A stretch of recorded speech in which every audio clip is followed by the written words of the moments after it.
ನಮಸ್ಕಾರ ಸ್ನೇಹಿತರೆ, ನಮಸ್ಕಾರ, ಸ್ವಾಗತ ಸುಸ್ವಾಗತ.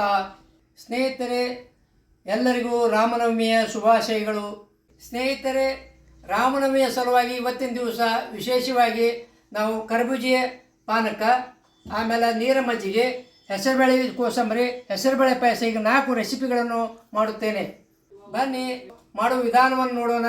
ನೀವು ನಮ್ಮ ಚಾನಲ್ಗೆ ಸಬ್ಸ್ಕ್ರೈಬ್ ಆಗಿರಿ.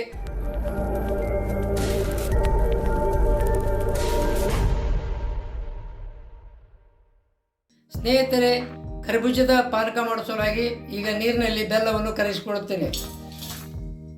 ಅದಕ್ಕೆ ಪ್ರಮಾಣ ತಕ್ಕಷ್ಟು ತಂಪಾದ ನೀರು ಹಾಕಿದ್ದು, ಕೋಲ್ಡ್ ವಾಟರ್ ಅದ ಇದು, ಅದು ಬೆಲ್ಲ ಕರಗಬೇಕು, ಚೆನ್ನಾಗಿ ಕರಗಬೇಕು. ಸ್ನೇಹಿತರೆ, ಬೆಲ್ಲ ಕರಗಿಸಕತ್ತೀನಿ. ಬೆಲ್ಲ ಕರಗುವವರೆಗೆ ಈ ಕರ್ಬೂಜ, ಒಂದು ಸಣ್ಣ ಕರ್ಬೂಜವನ್ನು ಸಿಪ್ಪಿ ತೆಗೆದು ಸಣ್ಣಗೆ ಪೀಸ್ ಮಾಡಿದ್ದೀನಿ. ಇದನ್ನು ಅಲ್ಲಿವರೆಗೆ ಮಿಕ್ಸಿಗೆ ಹಚ್ಕೊಂಡ್ಬರ್ತೀನಿ. ಕರ್ಬೂಜವನ್ನು ಸಣ್ಣಗೆ ಹೊಳಿದ್ದೇನೆ, ಮಿಕ್ಸರ್ ಹಚ್ಕೊಂಡ್ಬಂದೀನಿ.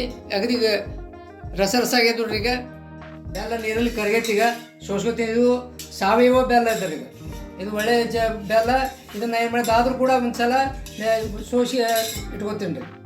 ಈ ರೀತಿಯಾಗಿ ಸೋಸಬೇಕು. ಸ್ವಚ್ಛ ಇದೆ, ಆದರೂ ಕಸ ಕಡ್ಡಿ ಏನಾದರೂ ಬರಬಾರ್ದಂತ ನಾವು ಸೋಸೋದು ಚಲೋ. ಸ್ನೇಹಿತರೆ, ಆ ಬೆಲ್ಲ ಸೋಸಿದ ನೀರು ಅದರಲ್ಲಿ ಕರ್ಬೂಜ ಏನು ಮಿಕ್ಸಿ ಮಾಡ್ಕೊಂಬಂದಿನಿ, ಅದನ್ನು ಇದರ ಮಿಕ್ಸ್ ಮಾಡ್ತೀನಿ ರೀ. ಸ್ವಲ್ಪ ಅದನ್ನು ಜಾರ ತೊಳೆದು ಅದ್ರ ನೀರು ಕೂಡ ಅದಕ್ಕೆ ಹಾಕ್ತೀನಿ.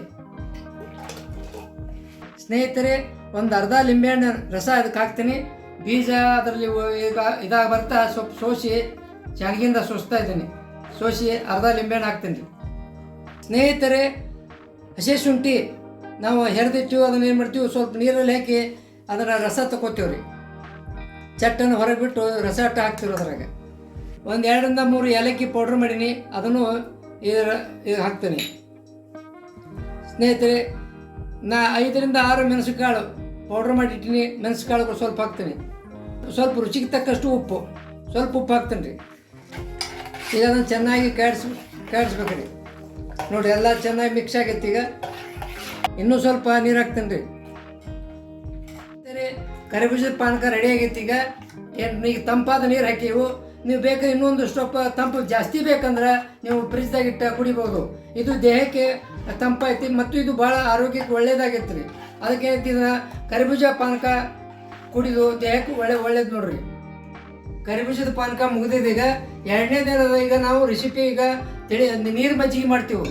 ನೀರು ಮಜ್ಜಿಗೆ ಮಾಡ್ಬೇಕಾದ್ರೆ ಏನೇನು ಬೇಕು ಅನ್ನೋದನ್ನು ಅಲ್ಲಿ ಇಟ್ಟು ನೋಡ್ರಿ. ಈಗ ಒಂದು ಸ್ವಲ್ಪ ಹಸಿ ಮೆಣಸಿಕಾಯಿ, ಒಂದು ಪೀಸು, ಒಂದು ಮೆಣಸಿಕಾಯಿ, ಆಮೇಲೆ ಸ್ವಲ್ಪ ಅಲ್ಲ, ಸ್ವಲ್ಪ ಜೀರಿಗೆ, ಒಂದು ಟೀ ಸ್ಪೂನ್ ದೊಡ್ಡ ಜೀರಿಗೆ, ಆಮೇಲೆ ಸ್ವಲ್ಪ ಹಸಿ ಇದು ಸಾಸಿವೆ,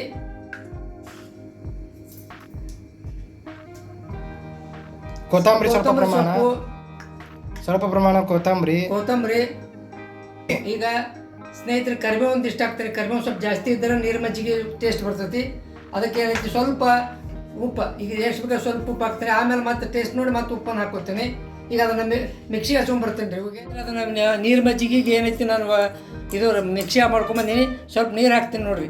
ನೀರು ಹಾಕಿದನ್ನು ಸೋಸ್ಬೇಕು, ಯಾಕಂದ್ರೆ ಈ ಒಳಗೆ ಚಟ್ಟೆಲ್ಲ ಹೋಗ್ಬೇಕಂತೇಳಿ ಸೋಸ್ತೀನಿ ರೀ. ಸೋಸಿ ಮಜ್ಜಿಗೆ ಹಾಕ್ತೀನಿ ರೀ. ನೋಡಿರಿ ಸ್ನೇಹಿತರೆ, ಈಗ ಜಾರೆಯಿಂದ ಸಣ್ಣ ಇದರಿಂದ ಸೋಸ್ತೀನಿ ನೋಡಿರಿ. ಈಗ ಈ ಚಟ್ಟ ಉಳಿತೈತಲ್ಲ, ಇದನ್ನು ನಾವು ಕೋಸಂಬರಿಗೆ ಉಪಯೋಗ ಮಾಡ್ಬೋದು. ಈಗ ಏನೈತಿ, ಮಜ್ಜಿಗೆ ಅನ್ನೋದ್ರಿ ನಾನು ಮಿಕ್ಸಿಗೆ ಹಚ್ಚಿಲ್ಲ. ಇದನ್ನೇ ಮಣ್ಣಿ ಕಡ್ಗೋಲ್ದಿಂದ ಮೊದಲು ಮಾಡ್ತಿದ್ರೆ ಆ ರೀತಿ ಕಡ್ಗೋಲ್ದಿಂದ ನಾನು ಕಡ್ದಿದ್ದೀನಿ ಮಜ್ಜಿಗೆ. ಇನ್ನೂ ಸ್ವಲ್ಪ ಗಟ್ಟಿ ಅದ. ಆಮೇಲೆ ನೀರು ಹಾಕಿ ತಿಳಿ ಮಜ್ಜಿಗೆ ಮಾಡ್ತೀನಿ, ನೀರು ಮಜ್ಜಿಗೆ ಮಾಡ್ಕೊತೀನಿ ರೀ. ಈಗ ಇದಕ್ಕೆ ಮಿಕ್ಸ್ ಮಾಡ್ತೀನಿ ನೋಡ್ರಿ. ಈಗ ಇನ್ನೂ ಸ್ವಲ್ಪ ಗಟ್ಟಿ ಅದ, ಇನ್ನೂ ಸ್ವಲ್ಪ ನೀರು ಹಾಕ್ಬೇಕು ಇದಕ್ಕೆ. ಅಂದ್ರಾಗ ಇದು ನೀರು ಮಜ್ಜಿಗೆ ಅಂತಾರೆ ರೀ. ನೀರು ಮಜ್ಜಿಗೆ ಅಂದ್ರೆ ನೀರಿನಂಗೆ ಇರ್ಬೇಕು. ಅದು ಗಟ್ಟಿ ಇರ್ಬೋದು. ಗಟ್ಟಿದದು ಗಟ್ಟಿ ಮಜ್ಜಿಗೆ ಆಕೈತಿ, ಮಸಾಲೆ ಮಜ್ಜಿಗೆ ಆಕೈತಿ. ಇದು ನೀರು ಮಜ್ಜಿಗೆ ಅಂದ್ರೆ ನೀರಿನಂಗೆ ಇರಬೇಕು, ಅಂದ್ರೆ ಟೇಸ್ಟ್ ಬರ್ತದೆ ರೀ. ಇದು ಪಚನಕ್ರಿಯೆಗೆ ಭಾಳ ಒಳ್ಳೇದು ರೀ. ಇದು ತಂಪು ಕೊಡ್ತೈತಿ, ಪಚನಕ್ರಿಯೆ ಆಕೈತಿ. ಅದು ಗಟ್ಟಿ ಮಜ್ಜಿಗೆಂತಲೂ ನೀರು ಮಜ್ಜಿಗೆ ದೇಹಕ್ಕೆ ಭಾಳ ಚಲೋ ರೀ. ಯಾವುದೇ ಪಿತ್ತ ಆಗಲ್ಲ, ಏನಾಗಲ್ಲ. ಎಲ್ಲ ಇದಕ್ಕೆ ಒಳಗೆ ಹಸಿ ಶುಂಠಿ, ಕರಿಬೇವು, ಕೊತ್ತಂಬರಿ, ಆಮೇಲೆ ಜೀರಿಗೆ, ಸ್ವಲ್ಪ ಸಾಸಿವೆ, ಹಸಿ ಸಾಸಿವೆ ಕೂಡ ಹಾಕಿರ್ತೀವಿ ರೀ. ಅದರಿಂದ ಏನಾಗತ್ತಿದು ಯಾವುದೇ ಥರ ಪಿತ್ತ ಆಗೋಲ್ಲ, ಡೈಜೆಷನ್ ಚಲೋ ಆಗತ್ತೆ ರೀ. ಅದಕ್ಕೆ ನೀರು ಮಜ್ಜಿಗೆ ಅಂತ. ಈಗ ನೀರು ಮಜ್ಜಿಗೆ ರೆಡಿ ಆಗೈತಿ. ಇದಕ್ಕೆ ಏನು ಮಾಡ್ತೀನಿ, ಮೇಲೆ ಒಗ್ಗರಣೆ ಒಂದು ಮಾಡ್ಕೊತೀನಿ. ಬ್ಯಾಡಿಗೆ ಮೆಣಸಿಕಾಯಿ, ಜೀರಿಗೆ, ಸಾಸಿವೆ, ಎಣ್ಣೆ ಹಾಕಿ ಸ್ವಲ್ಪ ಹಿಂಗೆ ಹಾಕಿ ಮೇಲೆ ಒಗ್ಗರಣೆ ಮಾಡ್ಕೊತೀನಿ. ಸ್ನೇಹಿತರೆ, ಈಗ ಎಣ್ಣೆ ಕಾಲೈತಿ. ಸ್ವಲ್ಪ ಒಂದು 4 ಕಾಳಷ್ಟು ಸಾಸಿವೆ ಹಾಕೋತೀನಿ, ಸ್ವಲ್ಪ ಜೀರಿಗೆ ಹಾಕ್ತೀನಿ. ಆಮೇಲೆ ಸ್ವಲ್ಪ ಕರಿಬೇವು 4-5 ಹೆಸರು ಹಾಕೋತೀನಿ. ಆಮೇಲೆ ಬ್ಯಾಡಿಗೆ ಮೆಣಸಿಕಾಯಿ ಒಂದು 2-3 ಪೀಸ್ ಸೆಟ್ಟಾರಿ. ಈಗ ಸ್ವಲ್ಪ ಹಿಂಗೆ ಹಾಕ್ತೀನಿ ರೀ, ಸ್ವಲ್ಪ ಸಣ್ಣ ಮಾಡ್ಕೊಂಡು ಹಿಂಗೆ ಹಾಕ್ತೀನಿ. ಯಾಕೆ ಈಗಾಗಲೇ ಹಿಂಗೆ ಉಪಯೋಗ ಮಾಡಿಲ್ಲ ನಾವು, ಈಗ ಹಿಂಗೆ ಹಾಕಬೇಕು ಅಂದ್ರೆ ಟೇಸ್ಟ್ ಬರ್ತದೆ ರೀ. ಈಗ ಒಗ್ಗರಣೆ ರೆಡಿ ಆಯಿತು. ಸ್ವಲ್ಪ ತಣ್ಣಗಾಗ ಏನು ಮಾಡ್ತೀನಿ, ಮಜ್ಜಿಗೆಗೆ ಒಗ್ಗರಣೆ ಹಾಕೋತೀನಿ. ಸದ್ದ ಹಾಕಿದ್ರೆ ಮಜ್ಜಿಗೆ ಹಾಕತ್ತಿ, ಸ್ವಲ್ಪ ತಣ್ಣಗೆ ಹಾಕಬೇಕು. ಬಿಸಿ ಒಗ್ಗರಣೆಯನ್ನು ಯಾವಾಗಲೂ ಹಾಕಬಾರ್ದು. ಮಜ್ಜಿಗೆಗೆ ಸ್ವಲ್ಪ ತಣ್ಣಗಾದ ನಂತರ ಹಾಕೋತೀನಿ ರೀ. ಸ್ನೇಹಿತರೆ, ನೀರು ಮಜ್ಜಿಗೆ ಒಗ್ಗರಣೆ ಹಾಕೋತೀನಿ ನೋಡ್ರಿ. ಈಗ ಒಗ್ಗರಣೆ ಹಾಕೋತೀನಿ. ಈಗ ಒಗ್ಗರಣೆಗೆ ಸ್ವಲ್ಪ ಉಪ್ಪು ಹಾಕ್ಬೇಕಾಯ್ತು ರೀ. ಇನ್ನೂ ಉಪ್ಪು ಹಾಕಿಲ್ಲ, ಸ್ವಲ್ಪ ರುಚಿಗೆ ತಕ್ಕಷ್ಟು ಉಪ್ಪು ಹಾಕೋತೀನಿ ರೀ. ಮತ್ತೆ ಬೇಕಾ ಮತ್ತೆ ಹಾಕೋಬೋದು. ಸ್ವಲ್ಪ ಹೌದಲ್ಲ, ಹುಳಿ ಬರಬಾರ್ದಂತ ಸಕ್ಕರೆ ಒಂದು ಸ್ಪೂನ್ನಟ್ಟು ಹಾಕ್ತೀನಿ ರೀ. ಈಗ ಸ್ವಲ್ಪ ಕೊತ್ತಂಬರಿ ಸೊಪ್ಪು ಈಗಾಗಲೇ ಹಾಕೈತಿ, ಆದರೂ ಕೂಡ ಮ್ಯಾಲೆ ಒಂದಿಷ್ಟು ಕೊತ್ತಂಬರಿ ಸೊಪ್ಪು ಹಾಕ್ತೀನಿ ರೀ. ಇದು ನೋಡಿರಿ, ಇದಕ್ಕಂತ ನೀರು ಮಜ್ಜಿಗೆ. ಸ್ನೇಹಿತರೆ, ಈ ರೀತಿಯಾಗಿ ನೀರಾಗಿರ್ಬೇಕು ಅದು ಮಜ್ಜಿಗೆ, ಅಂದ್ರೆ ನೀರು ಮಜ್ಜಿಗೆ. ಗಟ್ಟಿದ್ರೆ ಅದು ಮಜ್ಜಿಗೆ ಅಲ್ಲ. ಇದು ತಂಪಾಕತ್ರಿ. ಇದು ಭಾಳ ದೇಹಕ್ಕೆ ಚಲೋ ರೀ. ಇದನ್ನು ನಾವು ಬೇಸಿಗೆ ದಿವ್ಸಕ್ಕೆ ಎಲ್ಲರೂ ಕುಡಿಬೋದು. ಯಾರೇ ಗೆಸ್ಟ್ ಬಂದರೆ, ಅತಿಥಿಗಳು ಬಂದರೂ ಕೂಡ ಈ ರೀತಿ ನೀರು ಮಜ್ಜಿಗೆ ಮಾಡ್ಬೋದು. ಈಗ ಮೊಸರನ್ನ ತಿಂತಂಗೆ ಮಜ್ಜಿಗೆ, ತಿಳಿ ಮಜ್ಜಿಗೆ ಅನ್ನ ತಿನ್ಬೋದು. ಆಮೇಲೆ ಒಂದು ಗ್ಲಾಸ್ ಕುಡಿಬೇಕ್ರಿ ಇದನ್ನು ಊಟಗನ. ಪಚ್ಚಿನ ಕ್ರಿಯೆ ಭಾಳ ಚಲೋ ಆಗ್ತದೆ ರೀ. ಸ್ನೇಹಿತರೆ, ಈಗ 3ನೇ ರೆಸಿಪಿ ಏನಂದ್ರೆ ಹೆಸರುಬೇಳೆ ಕೋಸಂಬರಿ. ಈ ಹೆಸರುಬೇಳೆಯನ್ನು ಸ್ವಚ್ಛಾಗಿ ತೊಳೆದು ಒಂದು 2 ತಾಸು ಮೊದಲು ನೆನೆ ಇಟ್ಟಿದ್ವಿ. ನೀರು ಸಂಪೂರ್ಣವಾಗಿ ಬಸ್ತೀನಿ. ನೀರು ಉಳಿಬಾರ್ದು ರೀ ಸ್ನೇಹಿತರೆ ಇದ್ರಾಗ. ಆ ರೀತಿಯಾಗಿ ನೀರನ್ನು ತೆಗಿಬೇಕು. ನೆನೆ ಇಡುವಾಗ ಸ್ವಲ್ಪ ನೀರು ಕಡಿಮೆ ಹಾಕಿ ನೆನೆ ಇಟ್ಟೀನಿ ರೀ. ಯಾಕಂದ್ರೆ ನೀರು ಭಾಳ ಇಳಿದ್ರೆ ಇದಾಗಲ್ಲ ಅಂತ. ಈಗ ನೋಡಿರಿ, ಇದ್ರ ಮೇಲೆ ಹೆಸರುಬೇಳೆ ಮೇಲೆ ಸಣ್ಣಗೆ ಕೊಚ್ಚಿದ ಸೌತೆಕಾಯಿ ಯಾಕೆ ಹಾಕ್ಬೇಕಂದ್ರೆ ಹೆರೆದು ಹಾಕಿದ್ರೆ ನೀರು ಹೆಚ್ಚು ಬಿಡ್ತದೆ ರೀ. ಅದು ಕೊಚ್ಚಿ ಹಾಕೋದ್ರಿಂದ ನೀರು ಬಿಡೋದಿಲ್ಲ ಒಂದು ಕಾರಣದಿಂದ ನಾವು ಕೊಚ್ಚಿ ಹಾಕ್ಬೇಕ್ರಿ. ಕೋಸಂಬರಿಗೆ ಯಾವಾಗ ಕೋಸಂಬರಿ ಮಾಡುವಾಗ ಸೌತೆಕಾಯಿನ ಕೊಚ್ಚಿ ಹಾಕಿದ್ರೆ ನಾವು ಕೋಸಂಬರಿ ಉದುರಾಕದ್ರಿ. ಇಲ್ಲ ನೀರಾಗಿ ಬಿಡ್ತಾರೆ ರೀ. ಈಗ ಗಜ್ಜರಿ ಮಣ್ಣಿ ಹೆರೆದಿನಿ ರೀ. ಈ ಜವಾರಿ ಗಜ್ಜರಿ ಇದು. ಜವಾರಿ ಗಜ್ಜರಿ ಹೆರೆದು ಒಂದು 4-5 ಇದು ಹೆರೆದು ಅದನ್ನು ಇಟ್ಕೊಂಡಿನಿ ರೀ. ಅದನ್ನು ಕೂಡ ಹಾಕ್ತೀನಿ. ಈಗ ನೋಡಿರಿ, ಸ್ವಲ್ಪ ಮಾವಿನಕಾಯಿ ಏನು ಮಾಡೀನಿ ರೀ, ಹಸಿ ಮಾವಿನಕಾಯಿ ಹಾಕಿದ್ದೀನಿ. ಅದನ್ನು ಕೂಡ ಈಗ ಕೋಸಂಬರಿ ಹಾಕ್ತೀನಿ. ಮಾವಿನಕಾಯಿ, ಗಜ್ಜರಿ ಮತ್ತು ಹೆಸರುಬೇಳೆ, ಸೌತೆಕಾಯಿ ಮತ್ತು ಇವೆಲ್ಲ ಕೂಡಿಸಿದೊಂದು ಕೋಸಂಬರಿ ಇದು ಮಾವಿನಕಾಯಿ ಕೋಸಂಬರಿ ಅಂದರೂ ಅಡ್ಡಿ ಇಲ್ಲ ಏನ್ರಿ. ಇದಕ್ಕೆ ಸ್ವಲ್ಪ ಅಲ್ಲ ಹಾಕ್ತೀನಿ ನೋಡಿರಿ. ಸ್ವಲ್ಪ ಅಲ್ಲ ಇದು ಮಾಡಿ, ಅಂದರೆ ಇದು ಅಲ್ಲ ಹಾಕೋದ್ರಿಂದ ಟೇಸ್ಟ್ ಬರ್ತದೆ ರೀ. ಅದಕ್ಕೆ ಅಲ್ಲ ಹಾಕ್ತೀನಿ. ಸ್ವಲ್ಪ ಕೊತ್ತಂಬರಿ ಸೊಪ್ಪು ಹಾಕ್ತೀನಿ ರೀ. ಸಣ್ಣಗೆ ಹೆಚ್ಚಿಟ್ಟಿನಿ.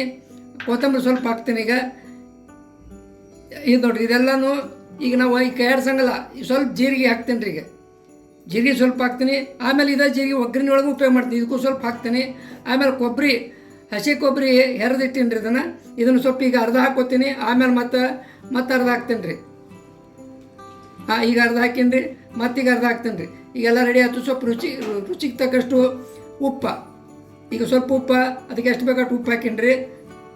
ಅದೇ ರೀತಿ ಈಗ ಏನೈತಿ, ಸ್ವಲ್ಪ ಸಕ್ಕರೆ ಹಾಕ್ತೆ. ಯಾಕಂದ್ರೆ ಹುಳಿ ಇದಾಗಿ ಬರುತ್ತೆ. ಯಾಕೆ ಮಾವಿನಕಾಯಿ ಉಪಯೋಗ ಮಾಡಿವಲ್ಲ, ಅದಕ್ಕೇನೈತಿ ಹುಳಿ ಜಾಸ್ತಿ ಆಗ್ಬರುತ್ತೆ. ಉಪ್ಪು ಸ್ವಲ್ಪ ಹಿಂಗಿನ ಪುಡಿನೂ ಹಾಕ್ತೀನಿ ರೀ. ಈಗ ಹಿಂಗಿನ ಪುಡಿ ಮತ್ತು ಸ್ವಲ್ಪ ಒಗ್ಗರಣೆಗೆ ಉಪಯೋಗ ಮಾಡ್ತೀನಿ. ಇದಕ್ಕೂ ಹಾಕಿರ್ತೀನಿ. ಅದು ಟೇಸ್ಟ್ ಬರ್ತದೆ ರೀ. ಹಿಂಗೆ ಇದು ಚಲೋ ಬಾಡ್ರಿ ದೇಹಕ್ಕೆ. ಈಗ ನೋಡಿರಿ, ಇದೆಲ್ಲ ಹಾಕಿದ್ದೀನಿ. ಈಗ ಏನು ಮಾಡ್ತೀನಿ, ಒಂದು ಮೇಲೆ ಒಗ್ಗರಣೆ ಮಾಡ್ತೀನಿ ರೀ. ಅದಕ್ಕೆ ಎಲ್ಲ ಸಾಸಿವೆ, ಜೀರಿಗೆ, ಕರಿಬೇವು, ಬ್ಯಾಡಿಗೆ ಮೆಣಸಿಕಾಯಿ, ಎಣ್ಣೆ ಹಾಕಿ ಒಂದು ಮೇಲೆ ಒಗ್ಗರಣೆ ಮಾಡ್ತೀನಿ ರೀ. ಮೇಲೆ ಒಗ್ಗರಣೆ ಮಾಡಿ ಇದಕ್ಕೆ ಒಗ್ಗರಣೆ ಕೊಡ್ತೀನಿ ರೀ. ಸ್ವಲ್ಪ ಸಾಸಿವೆ ಹಾಕ್ತೀನಿ ರೀ. ಆಮೇಲೆ ಸ್ವಲ್ಪ ಜೀರಿಗೆ ಭಾಳ ಹಾಕಂಗಲ್ಲ, ಸ್ವಲ್ಪ ಹಾಕಿರ್ತೀನಿ ರೀ. ಒಂದು ಅರ್ಧ ಟೀ ಸ್ಪೂನ್ ದಟ್ಟ. ಆಮೇಲೆ ಏನೈತಿ, ಅವು ಚಟ್ಪಟ ನಾನು ಸ್ವಲ್ಪ ಉದ್ದಿನಬೇಳೆ, ಕಡ್ಲಿಬೇಳೆ ಸ್ವಲ್ಪ ಹಾಕ್ತೀನಿ ರೀ. ಒಂದು 4 ಕಾಳು ಏನ್ರಿ, ಅರ್ಧ ಟೀ ಸ್ಪೂನ್ ಅದು ಉದ್ದಿನಬೇಳೆ, ಕಡ್ಲಿಬೇಳೆ ಹಾಕೋದ್ರಿಂದ ಟೇಸ್ಟ್ ಚೇಂಜ್ ಆಕತ್ತೆ ರೀ. ಈಗ ಕರಿಬೇವು ಸೊಪ್ಪು ಒಂದು 5-6 ಎಲೆ ಹಾಕ್ತೀನಿ ರೀ. ಈಗ ಏನೈತಿ, ಸ್ವಲ್ಪ ಹಸಿಮೆಣ್ಸಿಕಾಯಿ ಏನು ಮಾಡೀನಿ, ಸಣ್ಣಗೆ ಹೋಳಿಟ್ಟಿನಿ ರೀ. ಅದನ್ನು ಕೂಡ ಇದ್ರಾಗ ಹಾಕ್ತೀನಿ ರೀ. ಈಗ ಏನು ಮಾಡ್ತೀನಿ, ಸ್ವಲ್ಪ ಹಿಂಗೆ ಸ್ವಲ್ಪ ಅಗಳೆ ಹಾಕೀನಿ. ಆದರೂ ಒಗ್ಗರಣೆ ಸ್ವಲ್ಪ ಹಿಂಗೆ ಹಾಕ್ಬೇಕಂತ ಹಾಕೀನಿ. ಆಮೇಲೆ ನೋಡಿ, ಸ್ವಲ್ಪ ಬ್ಯಾಡಿಗೆ ಮೆಣಸಿಕಾಯಿ ಒಂದು 2 ಪೀಸ್ ಮಾಡಿ ಇಟ್ಕೊಂಡಿನಿ. ಅದನ್ನು ಕೂಡ ಬ್ಯಾಡಿಗೆ ಮೆಣಸಿಕಾಯಿ ಒಂದು 2 ಪೀಸ್ ಹಾಕೀನಿ. ಈಗ ಈ ಒಗ್ಗರಣೆ ರೆಡಿ ಆಯ್ತು ರೀ ಸ್ನೇಹಿತರೆ. ಇನ್ನೇನು ಮಾಡ್ತೀನಿ ಈಗ ಹೆಸರು ಬೇಳೆ ಮಾವಿನಕಾಯಿ ಕೋಸಂಬರಿಗೆ ಒಗ್ಗರಣೆ ಕೊಡ್ತೀನಿ ನೋಡ್ರಿ ಸ್ನೇಹಿತರೆ. ಒಗ್ಗರಣೆ ರೆಡಿ ಆಗೈತಿ. ಈಗ ಈ ಕೋಸಂಬರಿಗೆ ಒಗ್ಗರಣೆ ಹಾಕ್ತೇನೆ ರೀ ಈಗ ಸ್ನೇಹಿತರೆ. ಮಜ್ಜಿಗೆ ಮಾಡುವಾಗ ನಾವೇನು ಮಿಕ್ಸಿ ಹಸು ಬಂದಿದ್ದೀವಲ್ಲ ಅದು ಸ್ವಲ್ಪ ಸೋಸಿಟ್ಟಿನಲ್ಲ ರೀ, ಅದನ್ನು ಈ ಕೋಸಂಬರಿಗೆ ಹಾಕ್ತೇನೆ ರೀ. ಯಾಕಂದ್ರೆ ಅದು ಟೇಸ್ಟ್ ಬರ್ತದೆ, ಅದ್ರಾಗ ಎಲ್ಲನೂ ಮಸಾಲೆ ಕೂಡಿರ್ತದಲ್ಲ, ಅದು ಟೇಸ್ಟ್ ಬರ್ತದೆ ರೀ. ಈಗ ನೋಡಿರಿ ಸಣ್ಣಗೆ ಇದನ್ನು ಚೆನ್ನಾಗಿ ಕಾಡಿಸ್ಬೇಕು ಸ್ನೇಹಿತರೆ. ಈಗ 3ನೇ ರೆಸಿಪಿ ಹೆಸರು ಬೇಳೆ ಮಾವಿನಕಾಯಿ ಕೋಸಂಬರಿ ರೆಡಿ ಆಗೈತಿ. ಈಗ ಒಗ್ಗರಣೆಗೆಲ್ಲ ರೆಡಿ ಮಾಡೀನಿ. ಇನ್ನು ಮುಂದಿನ ಹೆಸರು ಬೇಳೆ ಪಾಯಸ ಮಾಡ್ತೀನಿ. ಸ್ಕಿಪ್ ಮಾಡಲಾರ್ದ ನೀವು ನೋಡ್ತೀರಿ. ಇನ್ನು ಮುಂದಿನ 4ನೇ ರೆಸಿಪಿ ಹೆಸರು ಬೇಳೆ ಪಾಯಸ. ಈಗ 4ನೇ ರೆಸಿಪಿ ಹೆಸರು ಬೇಳೆ ಪಾಯಸ ಸ್ವಲ್ಪ ಮಾಡ್ತೀನಿ. ಈಗ ಏನು ಮಾಡ್ತೀನಿ ನೋಡಿರಿ, ಒಂದು ಬಟ್ಲಷ್ಟು ತೊಗೊಂಡಿನಿ, ಹುರ್ಕೋತೀನಿ ರೀ ಅದನ್ನು ಕೆಂಪಗಾಗುವವರೆಗೆ. ಹೆಸರು ಬೇಳೆ ಚೆನ್ನಾಗಿ ಕಲರ್ ಒಳಗೆ ಹುರ್ಕೊಂಡಿನಿ. ಈಗ ಇದನ್ನೇ ಮಾಡಿ ಕುಕ್ಕರ್ಗೆ ಹಾಕ್ತೀನಿ ನೋಡಿರಿ. ಈಗ ನೀರು ಹಾಕ್ತೀನಿ, ಒಂದು 2 ಕಪ್ನಷ್ಟು ನೀರು ಹಾಕಿರ್ತೀನಿ ರೀ. ಹಾಂ, ಈಗ ಏನು ಮಾಡ್ತೀನಿ, ಇದನ್ನು ಕುಕ್ಕರ್ ಮುಚ್ಚಿ ಸ್ನೇಹಿತರೆ, ಕುಕ್ಕರ್ ಮುಚ್ಚಿದ್ದೀನಿ. ಈಗ 3 ಸೀಟಿ ಹೊಡೆಸ್ಕೊತೀನಿ ನೋಡ್ರಿ. ಈಗ ಸ್ನೇಹಿತರೆ ಕುಕ್ಕರ್ ಆ ಕಡೆ ಇಟ್ಟಿದ್ದೀನಿ. ಈಗ ಅದು ಸೀಟಿ ಆಗೋವರೆಗೆ ಈ ಬೆಲ್ಲ ಕರಗಿಸ್ಕೊತೀನಿ ನೋಡ್ರಿ. ಸ್ವಲ್ಪ ನೀರು ಹಾಕ್ತೀನಿ. ಈಗ ಬೆಲ್ಲ ಕರಗಬೇಕ್ರಿ ಅದು ಸ್ನೇಹಿತರೆ. ಈಗ ಸ್ವಲ್ಪ ತುಪ್ಪ ಹಾಕ್ತೀನಿ. ಈಗ ಇದಕ್ಕೇನೈತಿ, ಈಗ ಇದಕ್ಕೆ ಗೋಡಂಬಿ ಫ್ರೈ ಮಾಡ್ಕೊತೀನಿ. ಗೋಡಂಬಿ ಮತ್ತು ಬಾದಾಮ, ಆಮೇಲೆ ಕಲ್ಲಂಗಡಿ ಸೀಡ್ಸ್ ಸ್ವಲ್ಪ ಹಾಕ್ತೀನಿ ನೋಡ್ರಿ. ಕಲ್ಲಂಗಡಿ ಬೀಜ ಅಂತಾರೆ, ಕಲ್ಲಂಗಡಿ ಸೀಡ್ಸ್. ಈಗೆಲ್ಲ ಸ್ವಲ್ಪ ಇದಾಗಲಿ. ಅದು ಸ್ವಲ್ಪ ದ್ರಾಕ್ಷಿ, ಒಣ ದ್ರಾಕ್ಷಿ ಹಾಕ್ತೀನಿ. ಈಗ ನೋಡಿ ಅವೆಲ್ಲ ಚೆನ್ನಾಗಿ ಇದಾಗುತ್ತೆ ಅವ್ರಿ. ಸಣ್ಣ ಒಲಿ ಮೇಲೆ ಇಟ್ಟೀನಿ, ಹೊತ್ತಬಾರ್ದಂತ. ಈಗ ಸ್ವಲ್ಪ ಒಣ ಕೊಬ್ಬರಿ ಹಾಕ್ತೀನಿ ನೋಡ್ರಿ. ಒಣ ಕೊಬ್ಬರಿ ಹಿಡಿದಿಟ್ಟಿನಿ, ಅದನ್ನು ಸ್ವಲ್ಪ ಹಾಕ್ತೀನಿ. ಇದು ಹೆಸರುಬೇಳೆ ಪಾಯಸಕ್ಕೆ ಹಾಕುವಂಥ ಎಲ್ಲ ಇದು ಹಾಕೀನಿ ನೋಡಿ. ಸ್ವಲ್ಪ ಕಸಕಸಿ ಹಾಕ್ತೀನಿ. ಕಸಕಸಿ ಚಟ್ ಇದ್ದು ಈಗ ಸಣ್ಣ ಒಲಿ ಮೇಲೆ ಇಟ್ಕೊಂಡಿನಿ, ಚೆನ್ನಾಗಿ ಫ್ರೈ ಆಗ್ಬೇಕು ಸ್ನೇಹಿತರೆ. ಈಗ ಬೆಲ್ಲ ಕರಗಿಸಿ ನೀರು ಏನೈತಿ ಇದಕ್ಕೆ ಹಾಕ್ತೀನಿ ರೀ, ಸೋಸಿ. ಹಾಂ, ಈಗ ನೋಡಿ ಒಳಗೆ ಏನು ಕಸರು ಸಹಿತ ಆ ಚೆನ್ನಾಗಿ ಬಂದ್ಬಿಡ್ತಾರೆ. ಸ್ವಲ್ಪ ಕೇಳಿಸ್ತೇನೆ ರೀ ಹಂಗೆ. ಈಗ ನೋಡಿ ಅದೇನೈತಿ ಹೆಸರು ಬೇಳೆ ನಾನು ಇದು ಮಾಡಿದ್ನಲ್ಲ, ಕುಕ್ಕರ್ ಹೆಚ್ಚಿದ್ನಲ್ಲ, ಈಗ ಇದಾಗ ಹಾಕ್ತೀನಿ ನೋಡ್ರಿ. ಹಾಂ ನೋಡ್ರಿ, ಈಗ ಸ್ವಲ್ಪ ಕುದಿಬೇಕ್ರಿ. ಇದು ಕುದ್ಮೇಲೆ ಟೇಸ್ಟ್ ಬರ್ತದೆ ರೀ. ಸ್ವಲ್ಪ ಏಲಕ್ಕಿ ಪುಡಿ ಹಾಕ್ತೇನೆ ರೀ. ಏಲಕ್ಕಿ ಒಂದು 3-4 ಏಲಕ್ಕಿ ತೊಗೊಂಡಿನಿ, ಏಲಕ್ಕಿ ಹಾಕ್ತೀನಿ ರೀ. ಈಗ ಸ್ವಲ್ಪ ಕುದಿಬೇಕ್ರಿ. ಸ್ವಲ್ಪ ಹಾಲು ಹಾಕೋತೀವಿ. ಈಗ ಇನ್ನೂ ಕುದ್ದದ, ಚೆನ್ನಾಗಿ ಕುದ್ದದ್ರೀಗ. ಇದು 4ನೇ ರೆಸಿಪಿ ಹೆಸರು ಬೇಳೆ ಪಾಯಸ ರೆಡಿಯಾಗಿದೆ. ರಾಮನವಮಿಯ ಸಲುವಾಗಿ ನಾನು ವಿಶೇಷವಾಗಿ ಮಾಡಿದ್ದೇನೆ ಒಂದು ಹೆಸರುಬೇಳೆ ಪಾಯಸ. ಇದು ಹೆಸರುಬೇಳೆ ಪಾಯಸ ರೀ. ಇದು ಕರಿಬೂಜಿ ಪಾನಕ ರೀ. ಇದು ಕೋಸಂಬರಿ ರೀ, ಹೆಸರುಬೇಳೆ ಮತ್ತು ಮಾವಿನಕಾಯಿ ಕೋಸಂಬರಿ ರೀ. ಇದು ತಿಳಿನೀರು ಮಜ್ಜಿಗೆ ರೀ, ನೀರು ಮಜ್ಜಿಗೆ ಅಂತಾರಲ್ಲ, ಈ ರೀತಿಯಾಗಿ ನೀರು ಮಜ್ಜಿಗೆ ಮಾಡ್ಬೇಕ್ರಿ. ಈ ರೀತಿಯಾಗಿ ನಾನು ರಾಮನವಮಿ ಸಲುವಾಗಿ ವಿಶೇಷವಾಗಿ ಮಾಡಿದ್ದೇನೆ ರೀ. ಸ್ನೇಹಿತರೆ, ಈ ವಿಡಿಯೋ ಇಷ್ಟ ಆಗಿದ್ರೆ ಶೇರ್ ಮಾಡಿರಿ, ಸಬ್ಸ್ಕ್ರೈಬ್ ಮಾಡಿರಿ, ಲೈಕ್ ಮಾಡಿರಿ. ಧನ್ಯವಾದಗಳು.